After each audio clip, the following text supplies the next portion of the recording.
अंदर से आवाज, जिंदा हूँ माँ जी। तो फिर मेरी चाय क्यों अभी तक नहीं आई? कब से पूजा करके बैठी हूँ। ला रही हूँ माँ जी। बहू चाय के साथ भजिया भी ले आई। सास ने कहा, तेल का खिलाकर क्या मारोगी? बहू ने कहा, ठीक है माँ जी, ले जाती हूँ। सास ने कहा, रहने दे, अब बना दिया है तो खा लेती हूँ। सास ने भजिया उठाई और कहा, कितनी गंदी भजिया बनाई है तुमने।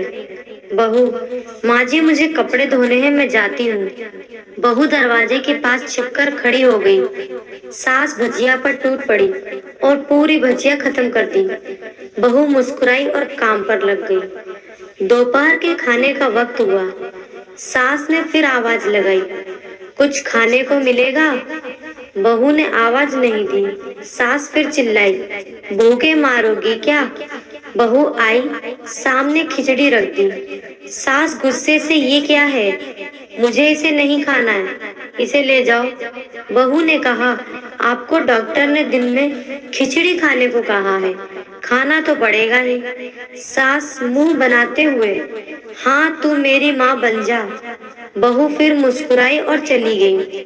आज इनके घर पूजा थी। बहू सुबह 4 बजे से उठ गई। पहले स्नान किया, फिर फूल लाई, माला बनाई, रसोई साफ की, पकवान और भोज बनाया। सुबह के 10 बज गए। अब सास भी उठ चुकी थी। बहू अब पंडित जी के साथ भगवान की वस्त्र तैयार कर रही थी। आज ऑफिस की छुट्टी थी। उनके पति घर पर थे।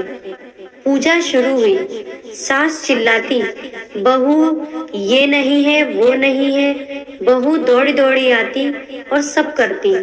अब दोपहर के 3 बज गए थे। आरती की तैयारी चल रही थी। पंडित जी ने सबको आरती के लिए बुलाया और सबके हाथों में थाली दी।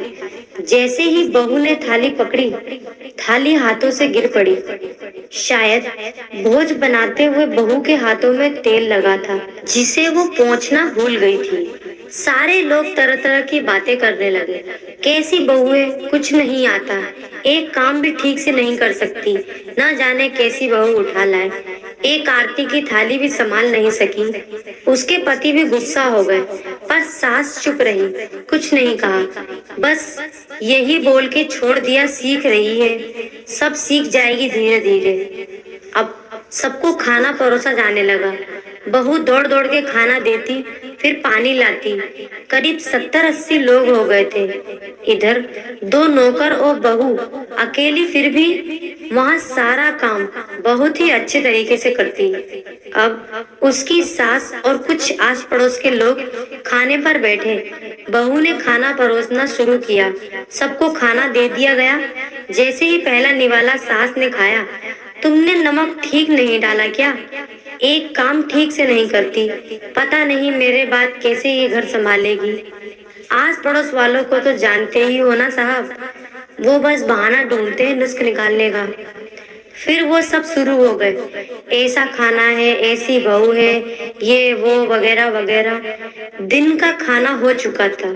अब बहू बर्तन साफ करने नौकरों के साथ लग गई। रात में जगराता का कार्यक्रम रखा गया था। बहू ने भी 1-2 गीत गाने के लिए स्टेज पर चढ़ी।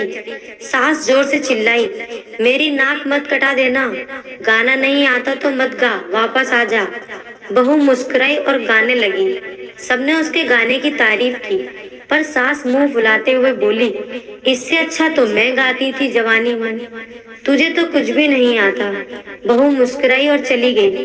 अब रात का खाना खिलाया जा रहा था।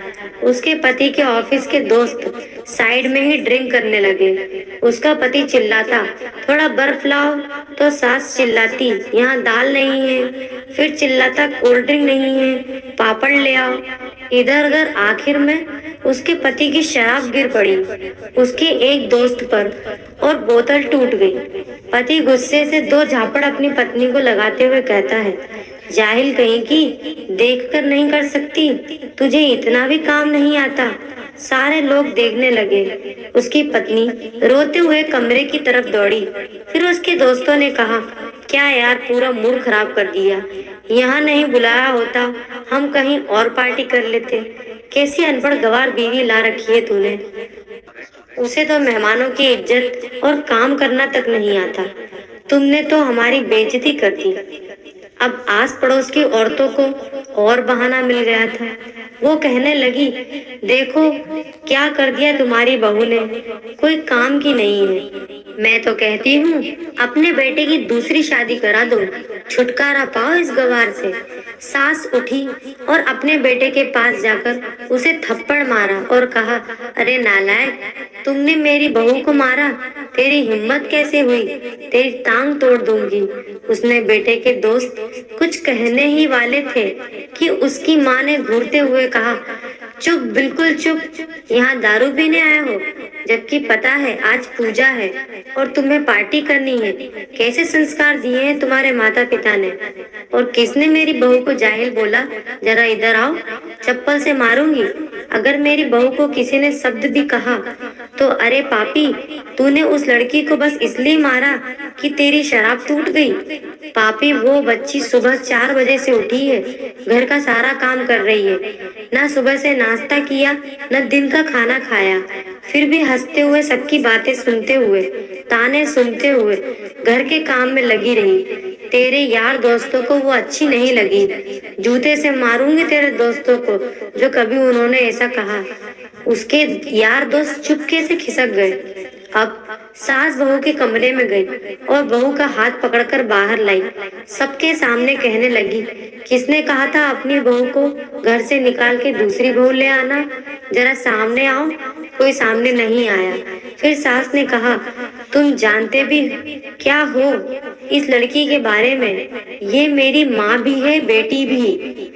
माँ इसलिए मुझे गलत काम करने पर डांटती है और बेटी इसलिए कभी कभी मेरी दिल की भावनाएं समझ जाती है, मेरी दिन रात सेवा करती है, मेरे 1000 ताने सुनती है पर एक शब्द भी गलत नहीं कहती, ना सामने ना पीठ पीछे। और तुम कहते हो दूसरी बहू ले आओ।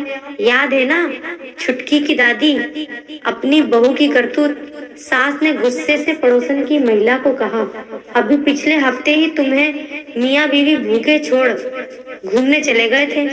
मेरी इसी बहू ने 7 दिनों तक तुम्हारे घर पर खाना पानी, यहाँ तक कि तुम्हारे पैर दबाने जाती थी और तुम इसे जाहिल बोलती हो। जाहिल तो तुम सब हो जो कोयले और हीरो में फर्क नहीं जानते। अगर आइंदा मेरी बहू के बारे में किसी ने एक लफ्ज भी बोला तो मुझसे बुरा कोई नहीं होगा, क्योंकि ये मेरी बहू नहीं, मेरी बेटी है। बहू सिसकियां लेते हुए फिर कमरे में चली गई। सास ने एक प्लेट उठाई और भोजन परोसा और बहू के कमरे में खुद ले गई। सास को भोजन लाता देख तो बहू ने कहा, अरे माँ जी, आप क्या कर रही हो, मैं खुद ले लेती। सास ने प्यार से ताना मारते हुए कहा, डर मत, इसमें जहर नहीं है, मार नहीं डालूंगी तुझे। तुझे नई सास चाहिए होगी पर मुझे अभी भी तू ही मेरे घर की बहू चाहिए। बहू ने अपनी सास को रोते हुए गले से लगा लिया। सास भी रो दी पहली बार और कहा, चल खाना खा ले। फिर मजाक करते हुए कहा, फिर मेरे पैर दबाने चले आना, और ये ख्याल मन में मत लाना कि सास पैर बोलती है, किसी दिन मैं इसका गला दबा दूंगी, क्योंकि कभी मैं भी यही सोचती थी।